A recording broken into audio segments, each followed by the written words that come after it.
শেখ হাসিনাকে বাংলাদেশে ফিরিয়ে আনা হোক, প্রকাশ্যে হাইকোর্টের সামনে তাকে ফাঁসির কাস্টে ঝোলাতে হবে। আর যদি ভারত যদি শেখ হাসিনাকে ফেরত না দেন, ভারত যদি বাংলাদেশের হাতে শেখ হাসিনাকে ছেড়ে না দেন, ভারতের সঙ্গে প্রয়োজনে সম্পর্ক কাটঅফ করে দিতে হবে, কাটঅফ করে দিতে হবে। কথা কথাই বলতো খেলা হবে, তো আজকে কোথায়?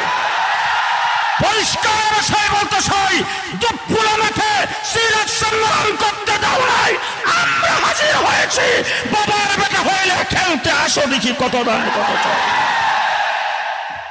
শেখ মুর্শেদ সারা বাংলাদেশের উলামায়ে কেরামের মুরব্বী, সারা বাংলাদেশের উস্তাদুল উলামা আল্লামা আহমদ শফি রহমতুল্লাহ আলাইহি 2013 সালে শাপলা চত্বরে ছুটে এসেছেন।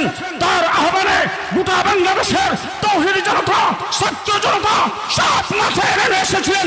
শাপলা চত্বরে আমরা জমায়েত হয়েছিলাম ক্ষমতা দখল করার জন্য নয়, শাপলা চত্বরে আমরা